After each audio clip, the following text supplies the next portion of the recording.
Good morning and welcome to the Inside APSAD webinar series. I would like to begin by acknowledging the traditional owners and custodians on the land of which this event is taking place and pay my respects to elders past and present. I'm coming to you today from Meanjin on the lands of the Turrbal and Yagara people. I would also like to extend that acknowledgement to any Aboriginal and Torres Strait Islander peoples who are joining us today from across the web. My name is Sam Clark and I'm a nurse educator here at Inside, and I have the pleasure of facilitating today's webinar on how to talk to parents about alcohol supply. Our presenter today is Mark Chenery. Mark is the director of Common Cause Australia and has worked with dozens of organisations on value-based messages.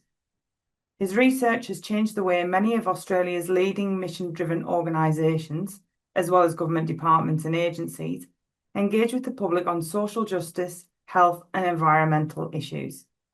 We will have time for questions following Mark's presentation, so please type any queries and questions that you may have for Mark in the chat, and I'll ask them on your behalf at the end. Welcome, Mark. Over to you. Brilliant. Thank you, Sam. Good morning, everyone. So yes, I'm Mark. I'm the co-founder and director here at Common Cause, and I was the lead researcher on a piece of work we did for the Alcohol and Drug Foundation a couple of years ago around parental supply of alcohol. And today what I want to do is take you through a little bit of background to that research that we did, a little bit of information about our particular approach to communications that I think might be useful to you to both understand the insights from this particular piece of research, but they may also be useful for you to think about as you're crafting any kind of communications aimed at persuading people. And then finally, I'll take you through some practical, applicable kind of top tips for your communications in relation to parental supply.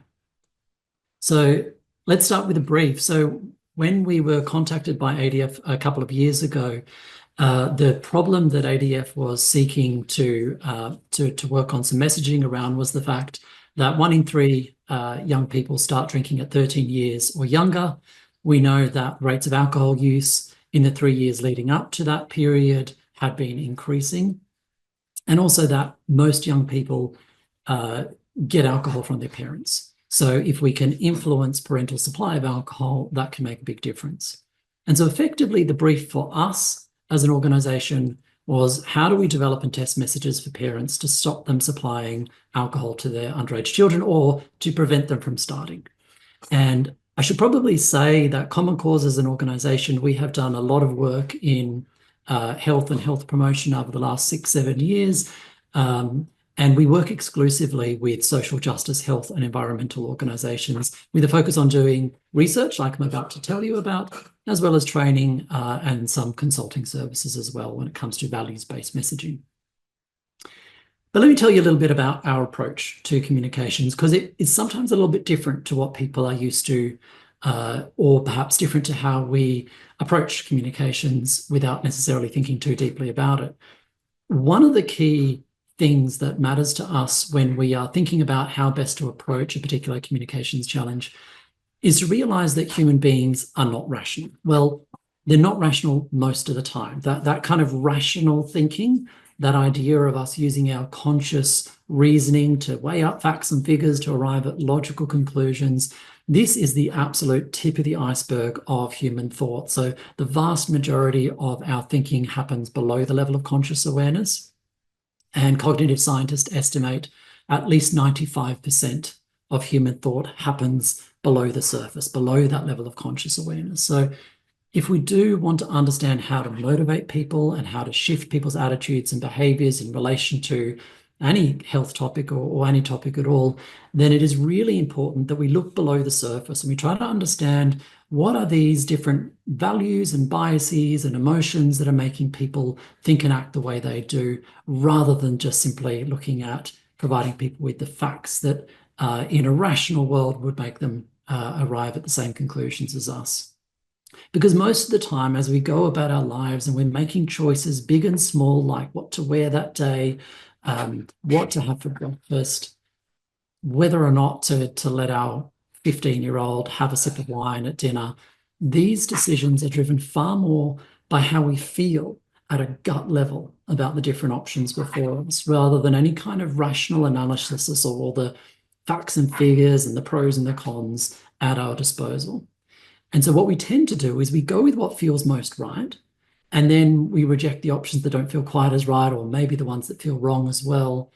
And then if someone asks us, why did you do that? Why did you choose this option instead of that option? Or we ask ourselves the same question.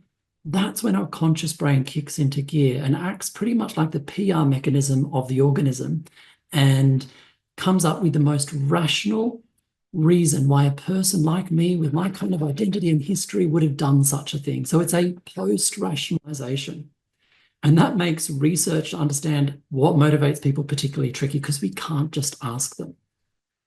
Now, one of the things that influences how people feel at a gut level about the different options before them is the perspective that they're taking on that issue in that moment.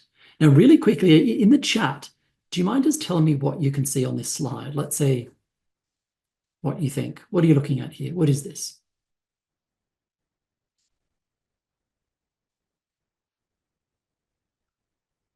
All right, we've got a duck heavy leaning here, but there's also some bird and rabbit.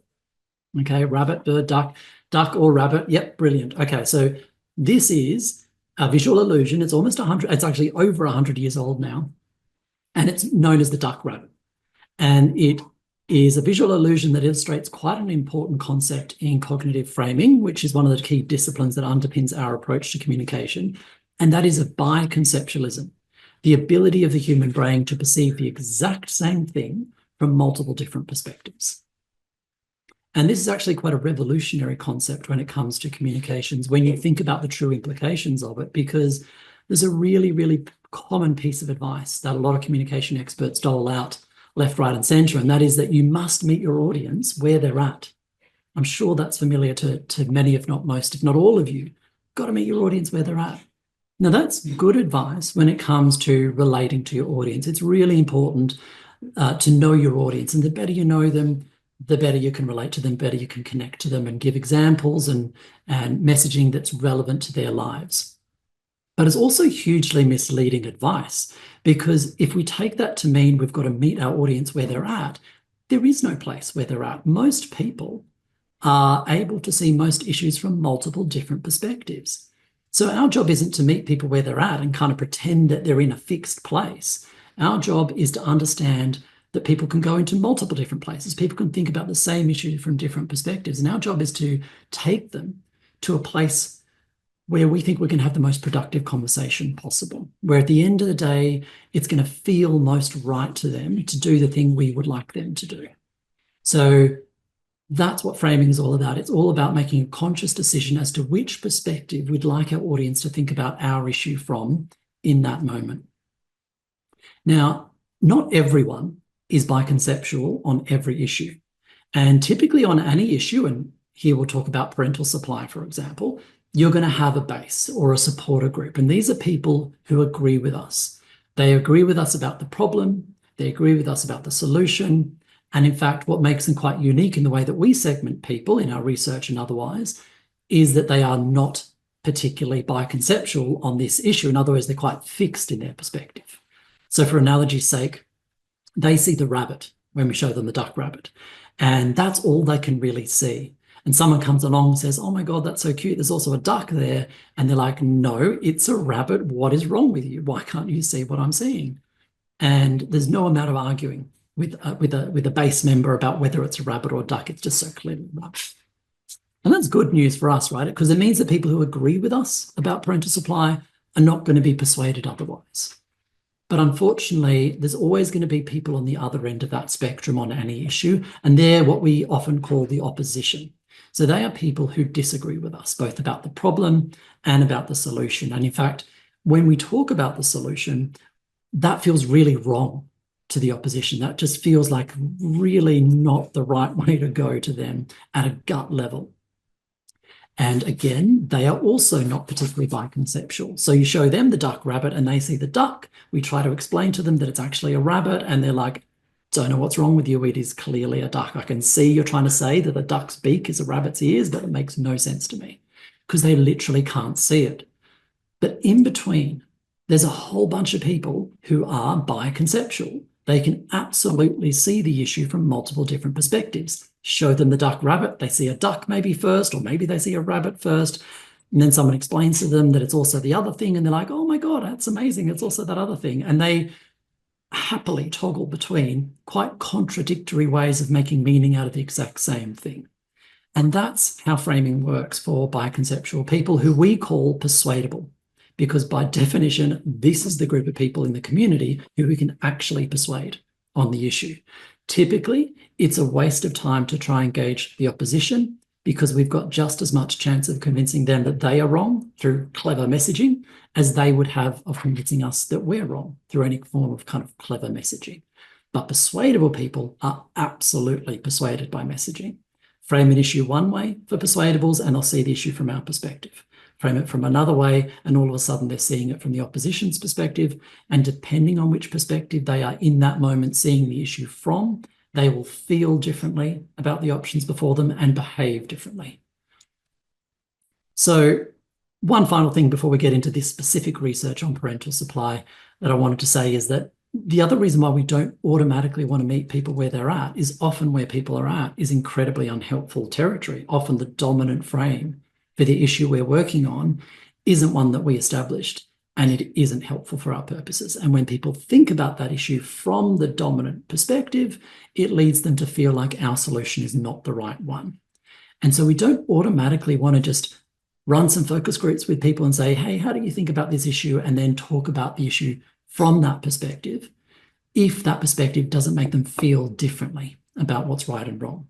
So we always look outside of that dominant perspective and say, well, what other ways are there that Australian parents can and do think about alcohol supply to minors? And then we look for what might be helpful frames, we look for what might be unhelpful frames, and then we choose which frames we want to test to explore a little bit further. Now, one way that we can judge whether a frame is likely to be helpful or not to us in general, and this is quite a useful kind of shortcut tip for you in general across various different health issues, is to look at what values are likely to be engaged by that frame, because values are incredibly powerful in persuasion. They're very, very important in terms of motivating us and making us feel like an option is either right or wrong, depending on what values engage in us in that moment. And what we know from 3 decades worth of peer-reviewed research, but also our own message testing on a range of health promotion topics here in Australia, is that engaging a combination of self-direction, universalism, and benevolence values, so a combination of kind of openness to change, creativity, curiosity, equality, social justice, broad-mindedness, protecting the environment, responsibility, helpfulness, loyalty, love, a combination of these values tends to create more pro-social and environmental, but also health-seeking attitudes and behaviours. So everything listed there on the screen at the moment is what we know is associated or likely to be increased in someone if these values are engaged in them, for example, through messaging. So people become more altruistic and cooperative, they're more environmentally friendly, they're more likely to hold companies accountable for the social and environmental impact, they're more likely to be civically engaged, politically active, tolerant and accepting, more likely to volunteer and donate, and all sorts of other pro-social attitudes and behaviours when we engage these values in people through messaging. On the other hand, we know that when you make people think about the importance of achievement and success and intelligence and capability and power and money and social status, any of these kind of values which are collectively contained within the achievement and power groups of this values model, tends to create more antisocial and environmentally destructive, but also more health damaging attitudes and behaviours. So people are more likely to think selfishly, competitively, and antagonistically about issues. They are also more likely to effectively discriminate against outgroups in all sorts of kind of ways. And finally, engaging security values in people, in other words, scaring people, also has the same effect of creating more antisocial attitudes and behaviours. It also leads to an intolerance of ambiguity. So when people are, when you engage fear in people through fear-based messaging or security values in any way, then people are more likely to think about all these different things and behave in these ways, but they're also more likely to not want to do new things. So They want black and white proven solutions to the thing that you're scared them of, and they're not wanting to engage in novel behaviors. So values is one way to assess whether a frame is likely to be helpful or not. And that all of this that I've just spoken about super quickly were the foundations upon which we built our research for the ADF. Now, just quickly, our methodology, like how do we uncover these kind of subconscious frames and emotions and biases that are impacting people? Well, the first thing we do is advocate interviews to understand how people who are personally passionate about the issue, how do they think about it? How do they reason about it? What values underpin their support? What kind of metaphors are they leaning on without perhaps not even realizing it? So we do those in advocate interviews to identify the patterns, like what is the consistent way in which these people tend to think about the issue. Then we do a public discourse analysis where we trawl through tens of thousands of words of publicly available discourse on the issue, in this case, in terms of how parents and others talk about supplying alcohol to minors, typically in the home, but also outside of it. And from that, we coded over 2,000 different language samples, and we coded it by things like values, we coded it by metaphors, we coded it by who are they perceiving, or how are they perceiving the problem, how are they perceiving the solution, what actors are present in the narrative, what actors are not present in the narrative, etc. And from all of this, we came up with some good assumptions or hypotheses as to what might be effective and less effective or helpful frames on this issue. We then ran 8 focus groups with parents who were persuadable. So we specifically excluded parents who were absolutely 100% pro-supply or absolutely 100% anti-supply, so that we're really understanding parents who are wavering, those persuadable parents, what does it take to convince them? How do they think about this issue? So we ran focus groups in which we asked those people various different questions about alcohol and supply to minors. We also started to test some different message frames to see what was working and what wasn't. We then ran the most successful messages tested with the parents through an online message testing survey that involved over 1,700 parents from across Australia, of children aged 12 to 17, with roughly even groups by sort of 2-year age brackets. And this is what we found. So among the 1,700 people we surveyed, what we found is there's roughly 25% of parents, or 1 in 4 parents, who are our supporters already. They absolutely strongly agree that alcohol is it's wrong for children under 18 to consume alcohol, and it is absolutely wrong for parents to supply it to children. And they're very, very clear on that, and they are not convinced by opposition messaging. On the other hand, we've got about 18% of parents in Australia who are our opponents on this issue. They are the least likely to be concerned about children drinking alcohol under 18, and they are absolutely in support of parents supplying alcohol, typically in small doses, to children under 18. Meanwhile, in between those two groups, we've got 57% of the population of parents who are persuadable, which means they can both see the issue from that supporter perspective, but unfortunately they can also resonate to some degree with that opposition messaging and framing. And when they think about the issue from different perspectives, they arrive at different conclusions. So for example, persuadable parents tend to agree that it is wrong for under 18 to drink alcohol, but at the same time, when you then ask them at what age is it appropriate for a parent to supply alcohol in the home in small doses to children, they will typically say an age, or many of them will say an age below 18. So they've got some contradictory thoughts around this issue.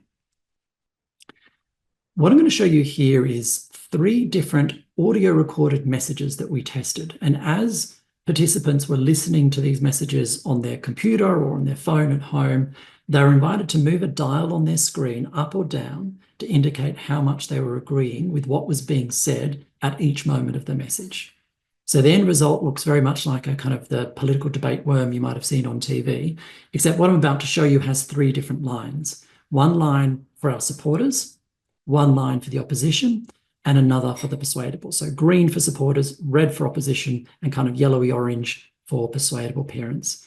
And what I want you to pay particular attention to is where those lines diverge. I want you to pay attention to whether or not our supporters are loving the message because we want them to, because if they love the message, then they're likely to pass that message on to others and sort of act as our advocates.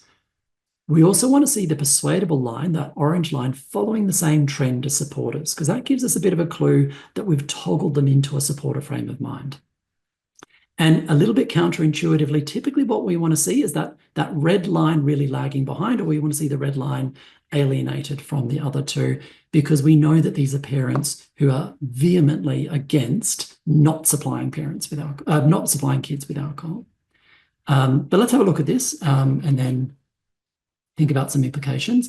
What I'm going to start with, though, is the opposition message. So we always test, how does our opposition message appeal to parents and in what way? What is the most dangerous part of the message? And this message is one which we have compiled ourselves based on the dominant unhelpful frames that we were seeing in our public discourse analysis and in our focus groups. So this is the stuff we don't want people to believe. And let's have a look at what impact it has on different forms of parents. We all want our children to be safe, responsible, and enjoy things in moderation. That's why Australia's binge drinking culture is such a concern for most parents and carers. Of course, telling kids they can't drink at all will only make them want it more and do it behind our backs. They also won't be prepared when they turn 18 and can drink as much as they like. We should learn from the experience of Mediterranean countries, where families teach their children how to drink in moderation from an early age, such as wine at family meals, to learn that alcohol should be enjoyed in moderation. All right, so interestingly in this message, and I'll just bring that last bit up again for you. Oops. Okay. Oh, it's impossible. Anyway, what's quite interesting in this message is towards the end there, once we start to talk about parents not supplying, that's when our supporters dive down because that doesn't feel right to them. Or once we talk about supplying alcohol as a protective measure, the opposition is loving it. And persuadable people are somewhat convinced, but not strongly. Now, the really good news is that every other message that we dial tested in this survey that came from a helpful perspective was more persuasive than that opposition message. So that opposition message is dangerous, but our messages are better. And I'm going to show you a couple of the different messages that worked quite well. So this one here is one in which we very explicitly brought the alcohol industry into the frame and made them the focus and positioned parents as protective agents, protecting their kids from a predatory industry. We all want our children to enjoy their teenage years, having fun and making memories while staying safe and healthy. But the alcohol industry uses sneaky social media marketing and product design to target teenagers and make them feel that drinking is necessary to fit in, relax, and have fun. The truth is, young people can enjoy their teenage years without drinking alcohol. In fact, a growing number of teenagers already do. As parents and carers, we can help our kids resist alcohol marketing messages and show them drinking isn't necessary by not serving them glasses or even sips of alcohol at home. We all want... Impossible. Okay. We all want our children... Sorry about that. So, interestingly, in this message, we lift persuadable people far more than in the opposition message. And you can also see the way in which they are very much following the trend of the supporters, which means that we've toggled them into that helpful frame of mind. I'm going to show you one other message. Now, this was actually the most effective overall message that we tested in different ways. So we didn't just do these audio dials. We also spent 15 minutes testing a whole bunch of different kind of messages in different formats prior to this. So we've got a pretty good sense that brain development as the focus of the harm that alcohol causes was a really strong message. But you'll see how we framed it here. We all want our children to have the safest, healthiest teenage years they can. But the latest research shows drinking even small amounts of alcohol can be harmful to developing brains. It can impair memory and learning, and can also increase the risk of emotional and mental health problems, including anxiety and depression. Fortunately, teenagers today are far more likely to enjoy their social lives without alcohol than their parents' generation. and most parents and carers don't serve their teenagers any alcohol at home. Together, we can help the next generation grow up happy, healthy, and safe by keeping alcohol away from underage kids. So this was by far the most effective message that we tested, in part because it tapped into something that many parents were already concerned about. On the one hand, they're concerned about developing brains. It's a believable harm, but presented in a very solution-orientated framework here, which is super important. We all want to. So, based on all of our research, I've got 3 top tips for you on how to talk to parents about alcohol supply in the way that is most likely to bring persuadable parents on board. In the message guide that we've crafted that you can find on our website, I'll give you a link to it in a moment, you'll find a few more tips and a few more insights from the research. But here are 3 that I think are very practical, very useful for you. Firstly, don't assume that facts is what will persuade parents. In our research, it was quite incredible the way in which when we presented people with facts that absolutely proved that parental supply of alcohol was a problem, what we were met with, if we didn't frame those facts well and didn't embed them in helpful values, is rejection. People simply rejected the facts if they conflicted with something that they already believed. So don't say, research shows the earlier children try alcohol, the more likely they are to binge drink and develop alcohol dependence later in life. No matter how true it is, what we found across our focus groups and across our other research is that people just rejected it. They just didn't believe it because it conflicted with an alternative story they had in their brains. Instead, what we have to do is prime them with different forms of values-based statements. So, for example, as parents, we're always learning and growing, especially when we come across new information about how to keep our kids healthy and safe. That's why more parents are choosing to keep their children alcohol-free. Now, you might follow this statement with some facts around the harms of alcohol supply and probably around brain development, given that was one of the harms that resonated most strongly with parents. And what we're doing here is we're priming parents to think about the issue from an openness to change values perspective, a more creative, open-minded perspective in which they're more likely to then be able to absorb and accept new information and adapting their parenting approach. Another example, the alcohol industry uses sneaky social media marketing and product design to target teenagers. We can help our kids resist alcohol marketing and show them drinking isn't necessary to have fun. And in this particular example, what we're doing is we're putting the industry front and center, and we're positioning parents as the protectors of their children against an industry that's taking advantage. So they are the heroes in that narrative. We've got a different villain, and we've got a kind of social justice value that's been triggered in parents. And these type of statements we found were far more effective at making persuadable parents reconsider whether alcohol supply was a good idea or not, whether it felt right or felt wrong. My second tip for you is to make sure that you are sticking to telling your helpful values-based narrative and not engaging in the opposition's frames at all. And the most common way in which we saw in our public discourse analysis that advocates were engaging in the opposition frame was with myth busting. Now, there's a couple of really dominant myths among parents when it comes to alcohol supply. First one is the Mediterranean myth, the idea that Mediterranean countries culturally supply alcohol at a young age and in small amounts to kids, and that somehow teaches them to drink moderately, and as a result of that, the alcohol culture in Mediterranean countries is superior to Australia's culture. That's the kind of dominant myth, and it strongly is correlated with people believing in that myth and thinking about their myth increases their likelihood to think that alcohol supply is a good idea. The other common myth is that of the forbidden fruit is what we called it, which is the idea that if you forbid kids from doing something, it just makes them want it more. So if you don't let kids drink before they turn 18, that makes it more attractive. And by the time they turn 18 or by the time they can access it independently, they're going to just drink it to excess because it seems more attractive because you've forbidden it. Again, does not match with the reality of any of the research or facts that show the opposite is true.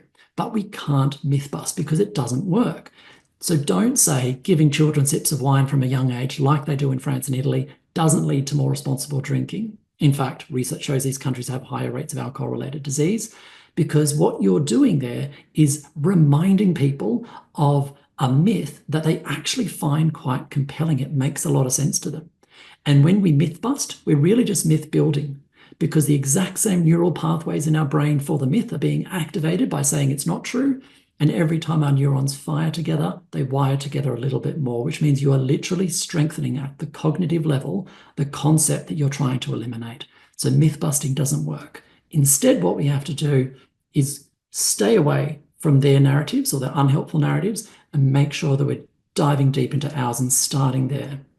And accepting that people are biconceptual. They can think about it from an unhelpful perspective, but they also can think about it from a helpful perspective. Let's start from that helpful perspective and strengthen it through repetition.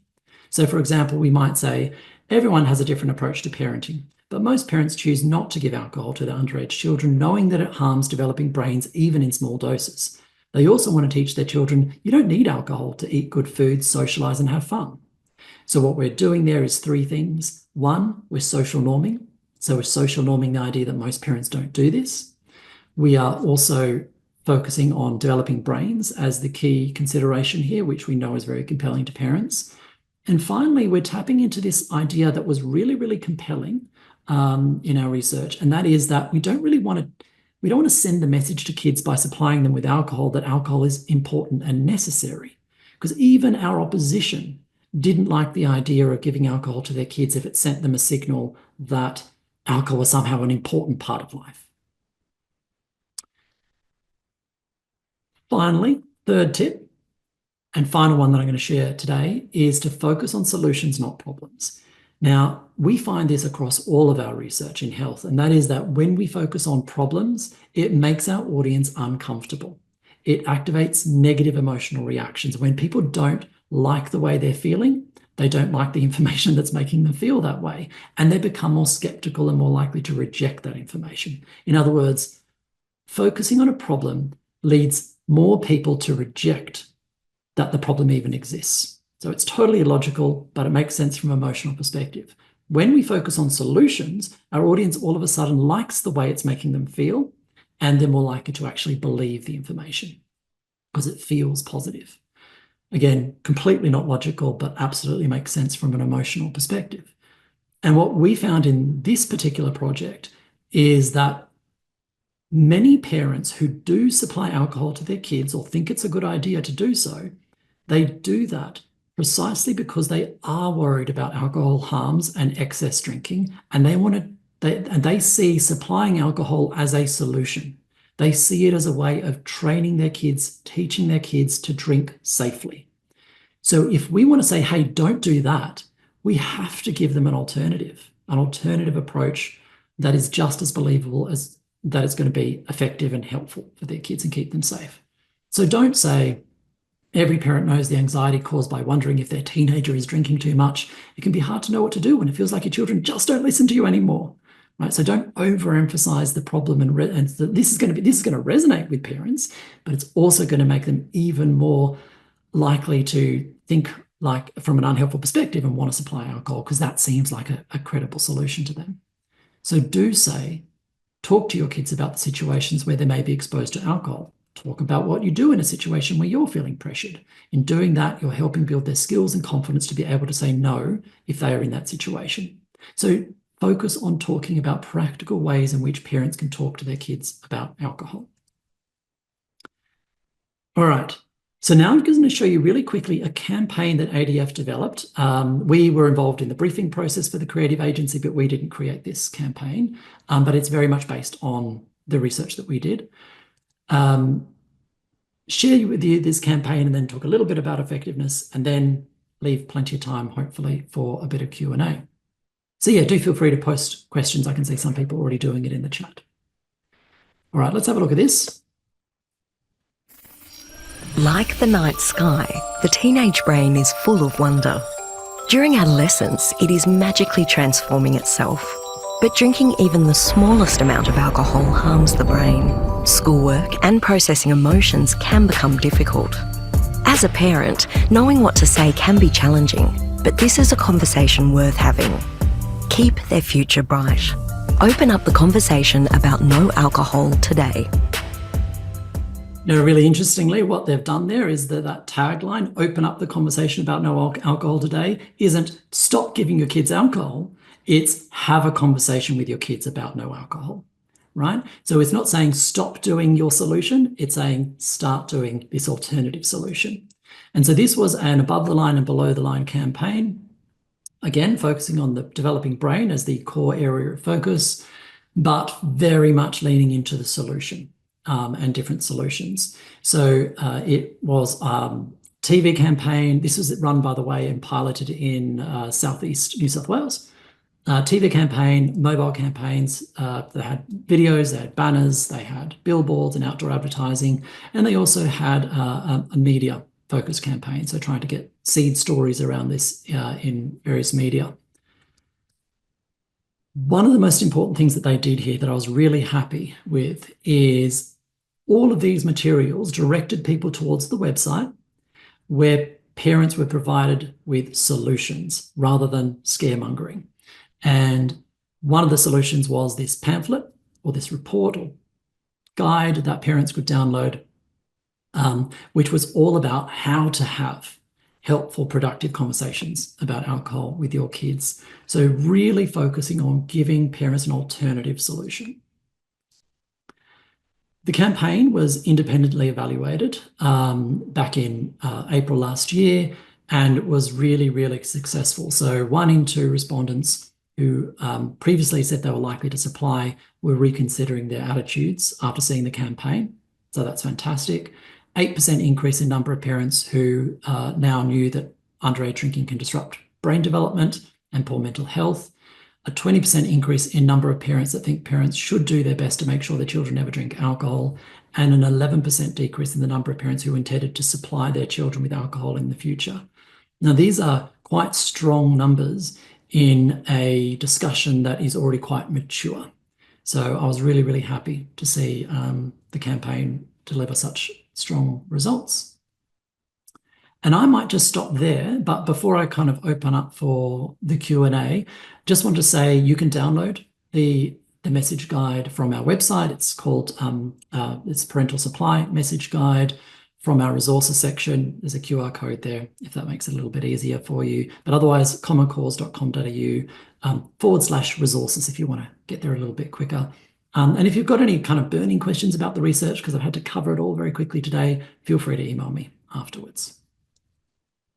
Yeah, thank you. Thanks, Mark. Very interesting presentation, especially for myself as a parent of a teenager. Yeah, it certainly strikes a few chords. We've got a few questions that have come through, and I suppose one of the first ones that kind of stands out was, what was the most surprising insights from your research on parental attitudes? Okay, I'll tell you one of them that springs to mind first, and that is that we had the assumption that parents of older children, so like once your kids become those horrible teenagers or difficult teenagers maybe, and I've got one so I can say it, they would be more pro-supply, right? They'd be struggling to control their teenagers or their kids, and therefore might be more amenable to sort of, thinking it's okay to give them the odd drink as they became closer to that 18 mark, and that younger parents of younger children would be the opposite. And what we found is the inverse. So we actually found that parents were more pro-supply, in theory at least, when they were when the oldest child was younger, whereas they actually became both more anti-supply as the oldest child became older. Perhaps through lived experience, they saw that they could actually have some influence, but they also were more likely to believe that they had influence over their kids, which is super, super interesting. So that was an interesting one. And I suppose the other one would be a useful insight is that women were both less likely to support supply than men, so mothers rather than fathers, but also mothers were more persuadable. In other words, focusing in our messaging on mothers could be a more effective campaign strategy than focusing on fathers, assuming, and this is a theory of change here, that mothers can then have an influence in that relationship and in that parenting role with fathers. I suppose that's made me think of a question in relation to that. Do you think that the mothers are more persuadable because there is a lot more of the kind of I don't know how to word this. There's a lot of stuff about fetal alcohol spectrum disorder. So I think women in general have that awareness highlighted to them more from the point of conception that alcohol is harmful to their developing child. So given that you said that the highlights about the impacts on the brain are the ones that seem to have the most impact, do you think that correlates to the fact that it's women that are more likely to take on board this messaging and make those changes? Yeah, look, potentially. I don't want to overstate the difference, though. Fathers were persuadable, right? We had a whole bunch of persuadable fathers that we persuaded through the messaging and through the testing.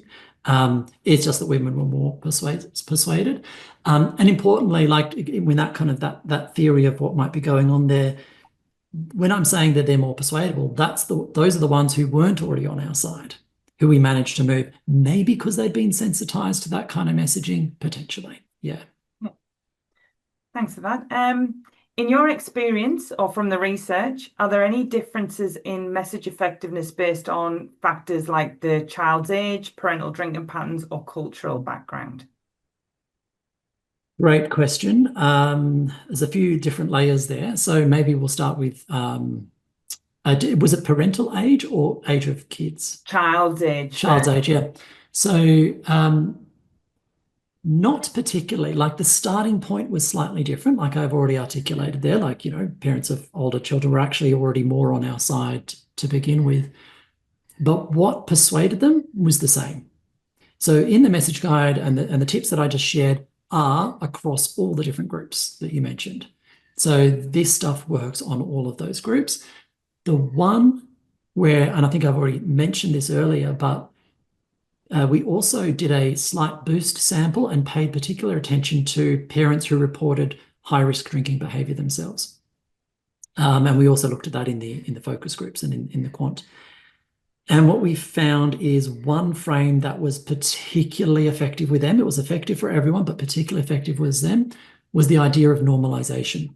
That through supply, you don't want to normalize alcohol as being a really necessary part. Like you can't have fun without alcohol, you can't socialize without alcohol, you can't relax without alcohol. That's not a message that high-risk drinking parents wanted to send to their kids. And when we introduced that frame for them, it was a thing that you could, like in the focus groups at least, you could see them thinking. And in fact, many of them will come back and that would be the one thing that stood out for them in the conversation that went, it's really made me think about whether it's something that I want to do. So the idea of not wanting to normalize, because actions speak louder than words. And if we on the one hand are saying, hey, you shouldn't drink, you've got to be careful with how you drink, and then we just give them alcohol, it sends very mixed signals. And that resonated very strongly with high-risk drinking parents who want the best for their kids like everyone else. Yeah, obviously. Thank you for that. Did your background research show any differences in the perspective of parents from population groups such as cold and Aboriginal and Torres Strait Islanders?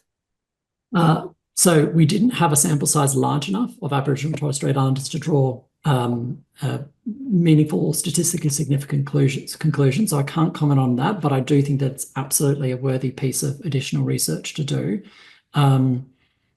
I will say that one thing that was quite interesting is, and here I'm looking at my data to remind me of the details, but English-speaking people and those in regional areas were more likely to be pro-supply already as a starting point. So we did find that culturally, linguistically diverse people were less likely to be supplying alcohol to their kids and therefore more on our side and easier to persuade ever so slightly. But again, across the messaging, the same types of frames were persuasive with everyone. So what we do is we analyze by all of these different kind of demographic and behavioral variables, and we look for any standout differences, and there were very, very few. And everything that I've just shared, I have confidence works across these groups. There might be some nuances that could be worth digging further into if you've got a particular cohort that you're focused on as an audience. But as a starting point, I think these are solid messages for all of them. Lovely, thank you. There's a question saying, do you think that this type of messaging would work with parents and young people in relation to social media? Obviously, you mentioned yourself, you're a parent of a teenager, so you'll understand that there are certain platforms that teenagers use most to communicate and watch reels and things on that are maybe different from their parents. Yes, I absolutely do. Because in fact, the 3 tips that I've shared with you, if you look at our website and look at all of our different message guides on a range of evidence-based topics, you'll find versions of those tips in almost all of our message guides. Because these types of ways of approaching messaging just tends to work. And all we did in this research is we confirmed that, and we got a little bit of a nuance. So for example, tip number 2 that I shared with you around sticking to your story and not myth busting. It's easy to go, okay, just don't myth bust. Just stop saying the thing that is unhelpful. But then the question is, so what do you say instead? And sometimes that requires research. So for example, I haven't done the research on online safety. I've worked with some organizations in a training context around it, so I've thought about it a bit, but we haven't done the sort of the detailed research. The question is, what is the narrative that we should be saying instead of myth busting? So I know that it's not, I'm almost sure it's not going to be helpful to bust any myths that exist. It is going to be important to stick to a values-based narrative, but what they are, I don't know. Yeah. Thanks, Mark. What are some of the common pitfalls when communicating with parents about underage drinking, and how can these be avoided? So repeat the question. So I've definitely got it right. What are some common pitfalls when communicating with parents about underage drinking, and how can they be avoided? Yeah, so I reckon that the 2 big ones, one we've already talked about, is myth busting and fact-based messaging, in which we just simply tell people that all the evidence shows that if you supply children under 18 with alcohol, the younger they start drinking, the more they're going to drink as adults, the more problematic the drinking is going to be in their adolescent years, all of those facts, right? Because simply telling them those facts is going to conflict with the kind of forbidden fruit narrative that they've got, that surely if I've got a friend and, they didn't let their kid drink, and then when they started drinking, they went off the rails and my kids are fine, or whatever it is. So assuming that the facts will set you free is one of the biggest, most common pitfalls that people make. The other one is focusing on the myths and trying to myth bust again with evidence. The other one I haven't mentioned so far would be, I suppose it's quite related, but it's very, very common in this field, is being the expert and effectively talking down to parents, saying, look, I've done the research, or I'm an expert in this, and all the experts agree that this is a problem. And what parents are far more likely to trust than experts is people like them. And so one thing that I would be doing instead of, rate research reports from renowned experts in the field is, sure, have those experts being advising you on what the right solutions are and so on, but is getting parents who have made the choice to not supply, or have made that transition from thinking it was a good idea to going, no, it's definitely not, I'm not going to do it, and here's what I'm going to do instead, to tell their stories. That's going to be far more persuasive. So be on their level, not above them. Absolutely. Have you observed any long-term behavioural changes amongst parents following the implementation of these strategies? Other than the camp, so we did the testing, and from the testing we observed shifts in attitudes in the course of our 15-minute surveys and focus groups and so on. Then the campaign and the observable shift in parental attitudes there from people in that region. But to my knowledge, there hasn't been a follow-up evaluation. But that might be a question for ADF. Are there any school-led programs to engage students and parents together to look at this issue? Oh, that's a great question. And I'm aware of research in that area, but I'm not aware of whether I'm allowed to talk about it. So I will not say anything about that, but I'm not aware of any in-school programs at the moment. And I suppose at this point, I'm a little bit on the fence as to the value of doing that together versus separately, just in terms of facilitating those honest conversations. But I think it might have some value. Yeah, I think there's definitely some value in maybe something coming from school-based programs to parents to just give them that awareness and maybe, consider their choices a little bit differently. Because a lot of parents will think, well, it did me no harm when I was growing up, so therefore my child will be fine. But obviously, and we saw that a lot, right? People are drawing upon their personal experience and the fact that children these days do drink less than their parents, that would be a strong narrative. And even in the face of that narrative being present for lots and lots of parents, everything we've just talked about works.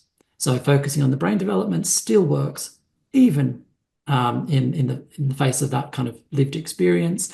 And especially, and I maybe should have pointed this out clearer before, when we say brain development, we're not talking about this will lead to severe brain damage. That is not believable to parents, especially because they've got that lived experience. But making schoolwork harder, increasing mental health challenges, this is very believable. Those less acute but still worrying things for parents were absolutely what resonated and kind of made people maybe reflect on their lived experience and go, maybe that was something that explains a few things for me.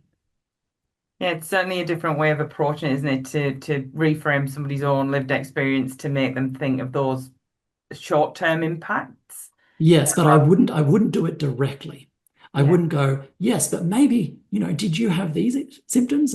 It's more about saying, well, what we're finding is that it may have impacts like this and that, and let them draw the connections with their lived experience rather than forcing them. Yeah. Yeah. And the last question that we have is, what educational resources are available for parents? So that's where you would go to the Keep Their Futures Bright section of the ADF website. So I'm fairly sure if you Google Keep Their Futures Bright, you'll arrive at that and see what they've got available there. Yeah. Lovely. There are some comments, Mark. There's quite a few thank yous. Great to see the research went into the ADF campaign. Thank you for a fascinating presentation. It's certainly been very thought-provoking. And some real valuable insights, some information and some resources that we can all go to get further information. So please join us next week on the 11th of June when we will have Dr. Krista Seafried presenting on digital health and methamphetamine. And if you get a chance, please don't forget to fill out the post-webinar survey. We love to hear your feedback, and if you have any suggestions for further webinars or future subjects, please note them down on that form. Thank you, and thanks again, Mark. Thanks, everyone.